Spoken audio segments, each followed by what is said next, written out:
Bonjour et bienvenue, voici notre tour d'horizon économique, géopolitique, sanitaire et boursier. Nous sommes le lundi 8 juin et pour comprendre comment tourne la planète finance, c'est sur la bourse au quotidien et nulle part ailleurs. Et l'épisode du jour s'intitulera Oups, on s'est un petit peu trompé. Alors je fais naturellement référence à cette erreur assez sensationnelle concernant les chiffres de l'emploi et notamment du chômage. Alors vendredi, tout le monde attendait effectivement le NFP, le fameux Non-Farm Payroll, c'est-à-dire l'étude mensuelle permettant d'évaluer le nombre de créations ou de destructions d'emplois et le taux de chômage. Alors bon, côté création d'emplois, 2 500 000 personnes se sont remises à travailler. C'est pas une surprise extraordinaire puisque les déconfinements ont commencé il y a déjà près d'un mois aux États-Unis et de plus en plus d'États reviennent à un fonctionnement quasi normal, sauf peut-être la Californie pour l'instant. Donc retrouver 2,5 millions de personnes au travail, pas de surprise. En revanche, côté chômage, là, on retombe de 14,7 à 13,3 au moment de l'annonce à 14h30 vendredi. Immédiatement, Donald Trump convoque la presse pour s'auto-congratuler de cette formidable reprise, qui n'est même pas en V, parce que V, c'est quelque part un petit peu médiocre. Lui parle carrément d'une reprise de type rocket ship. C'est une fusée qui décolle. Et oui, grâce à lui, le taux de chômage a reculé de près de 1,5 point en l'espace d'un mois. Et à peine a-t-il terminé son allocution que, oups, on s'est trompé, le BLS, c'est-à-dire l'organisme qui calcule le taux de chômage, explique qu'ils ont mal assigné 4 millions 700 000 ou 900 000 chômeurs, enfin peu importe. Ils les ont mal assignés et ils les ont comptés comme des gens qui avaient retrouvé du travail, alors qu'en fait ils sont toujours au chômage. Et d'un seul coup, le fameux taux de chômage de 13,3 remonte mécaniquement à 16,3 contre 14,7 le mois précédent. Donc la baisse du chômage, elle n'a carrément pas existé. Mais ça a quand même permis à Donald Trump de s'en vanter. Et le marché n'a retenu que ça, parce que de toute façon, vous savez comment ça fonctionne, vous annoncez un chiffre complètement faux. Alors ça peut concerner la balance commerciale, ça peut concerner les commandes à l'industrie. Et puis le mois suivant, on corrige le chiffre du tout au tout. Non seulement il n'y avait pas eu de hausse, mais il y avait eu une baisse. Ah, parce qu'on avait mal comptabilisé les échanges avec le Canada, parce que les douanes canadiennes étaient en grève. Je vous cite un exemple qui remonte à il n'y a pas si longtemps que ça.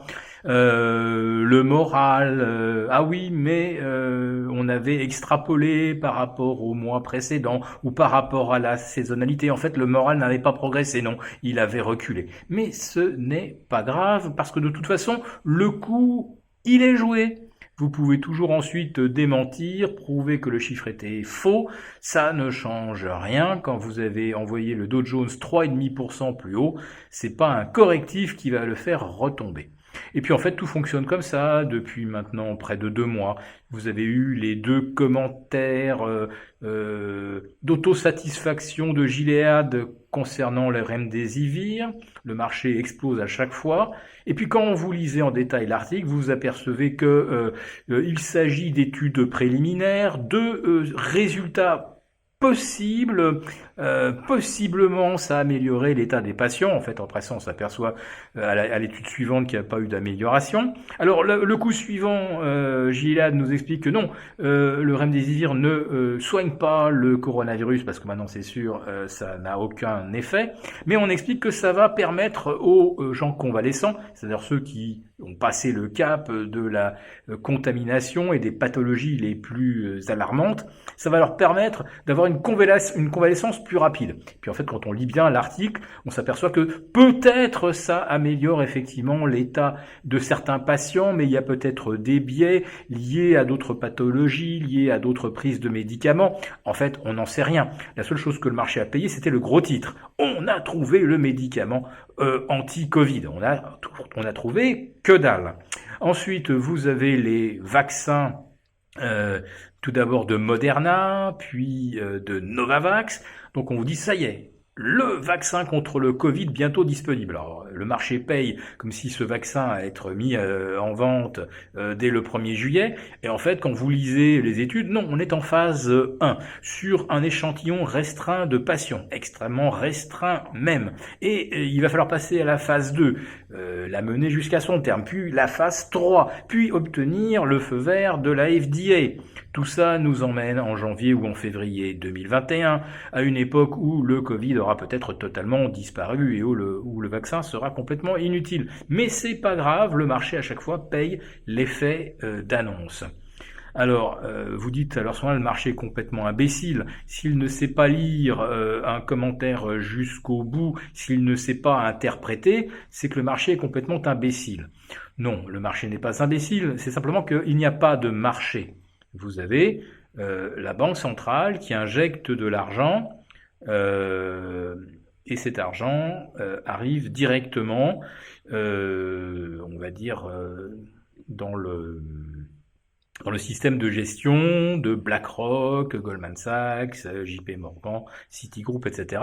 C'est-à-dire que cet argent, il faut en faire quelque chose et il va être alloué, alors soit pour acheter des actifs obligataires, ce qui est théoriquement le rôle de la Fed, c'est de racheter des actifs obligataires, mais en fait, la Fed maintenant rachète des junk bonds. Ça, par contre, c'est pas du tout dans son mandat.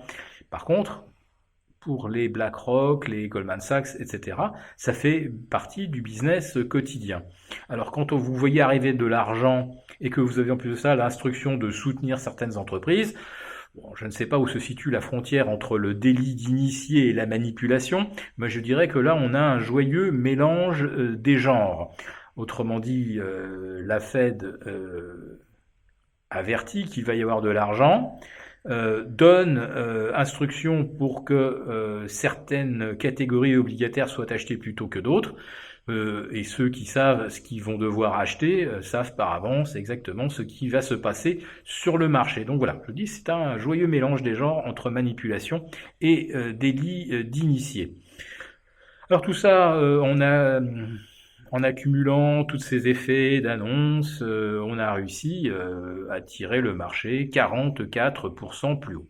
Alors on va dire que sur la moitié de cette reprise, il y a le rebond mécanique et on va dire des titres survendus. Mais ensuite, quand le S&P 500 arrive à une valorisation supérieure à 20 fois les bénéfices, c'est-à-dire son zénith historique, lorsque les valeurs françaises se payent plus de 17 fois, c'est-à-dire mieux et plus cher que le 19 février dernier, ça veut donc dire que cette fois-ci, les banques centrales tirent les cours sans qu'il n'y ait plus aucun rapport avec les fondamentaux, et que finalement, les prétextes sont là pour masquer des manipulations qui, sans cela, seraient tellement flagrantes que des gens commenceraient à se poser des questions. Alors c'est vrai que nous posons la question, quand est-ce qu'il va être judicieux de se couvrir contre une rechute, si toutefois ce concept existe encore sur le marché. Nous vous retrouvons demain pour un nouveau live avec nos abonnés et pour notre quotidienne. Bonne fin de journée.